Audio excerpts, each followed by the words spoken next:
from Bootlegger Harley-Davidson. Today I have the pleasure of having one of, if not the top bike builder in the world here, Billy Lane, stopped in on his way to set up the Sons of Speed race in Hole-in-the-Wall. They make fun of me because I called it Hole in the Wall in Hole-in-the-Wall. And I think we're going to have Billy be a Tennessee resident here again. It's looking that real way. soon. We're glad for that because the energy he brings into the race world is through the roof. Daytona and New Smyrna, it's packed. Oh yeah, you smell me coming. And he's also got one of our really close friends is his Michael Jordan, I guess is the easiest way to put it. Mm-hmm. He brings home the gold, doesn't he? eBay Jake Smith. Well, good, Billy. We appreciate you coming in, and we look forward to supporting your racing, man, when you get in Tennessee. Awesome. Yeah, it's one of the things we really wanted to touch base on because your days in the motorcycle world, you've been doing this for coming up close to 40 years, I guess, isn't it? Yep. It's scary to say say it like that, but yeah, it's been a lot of years. So the background in it, you started obviously very young. Oh yeah, as a teenager, we were actually restoring Corvettes for these Europeans. I'm from Miami, and all these European tourists were coming down there and buying Corvettes and sending them back to Europe.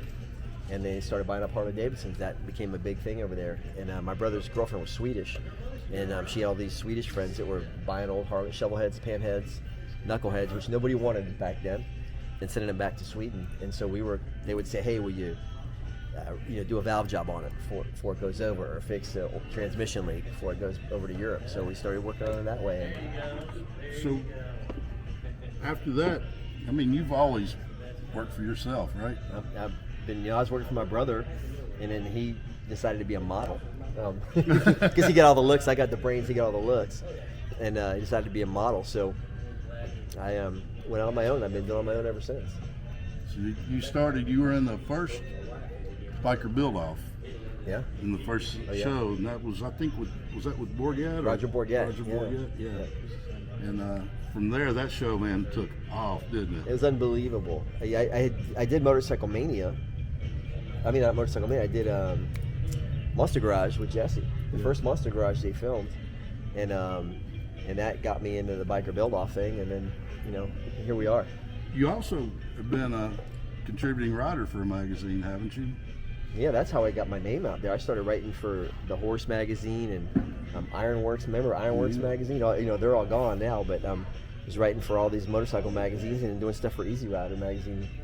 And then, that's how I really got noticed, was because I was in the magazines. Back, if you weren't from California, it was pretty hard to get your bike in their magazine if you weren't winning their shows and going to their shows. So I started writing for them, then going to their shows and winning their shows, and really built my name up that, and just impeccable timing for when the TV thing came to us. So when you have, I notice a lot of older car influence when you're in your builds. Yeah. And you reference a lot of the older cars too. Yeah. But the first bike you built when you realized this is what I'm meant to do, what bike was that? It's probably really like my panhead. I had a 1950 panhead that I bought in pieces, and I couldn't afford anything that I wanted for it. I couldn't afford, I don't know if you remember Rick Doss, but Rick Doss was making stuff, and Arlen Ness, I couldn't afford those parts. So I started making my own stuff. Really crude, the old-fashioned way, and people were noticing what I was doing. And my first customer was a guy who saw my bike and said, hey, will you make me one of those? And sure, my first paying customer was somebody I met on the side of the road that liked my panhead. So now then, kind of fast forward into the Choppers Inc. of today. Still one-man shop? I'm still a one-man shop. I'm getting ready to go back into the parts business. I really made my way and made my money for years in the parts business, manufacturing my own parts. And one time I had 9 people plus me, so there's 10 of us. And the industry can't sustain that anymore. So, I'll do it with probably one other person, go back into the parts business, just because there's a demand for it, and it's a way that I can make money without having to do everything with my 2 hands. You got Sons of Speed, started that up, man, and has that not kicked off? Sons of Speed's amazing. I can't believe that it ever happened the first time, and now here we are. We've been doing it 7 years now.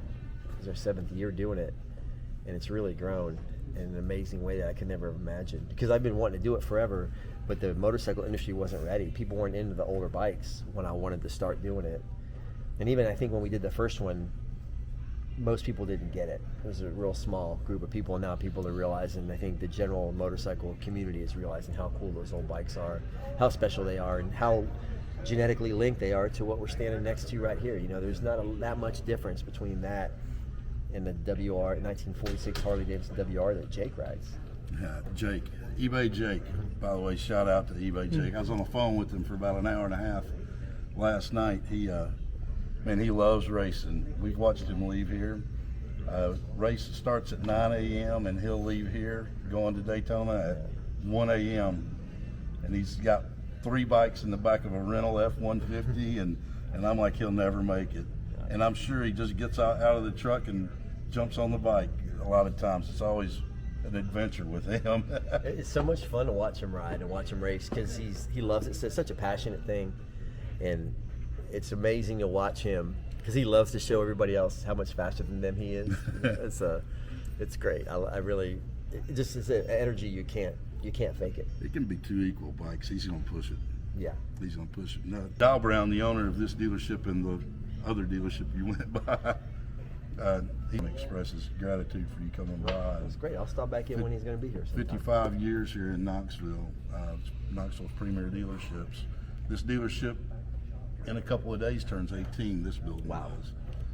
So he's been doing it for a long time. I think that I can't remember the British guy's name, that the businessman that bought it from Gilroy when they were making the Gilroy Indians, and he had wanted me to help them design the new models. And I said, yeah, and he was doing a nationwide thing to have people give them designs for the new models. And I'm like, you can have 100 people do it.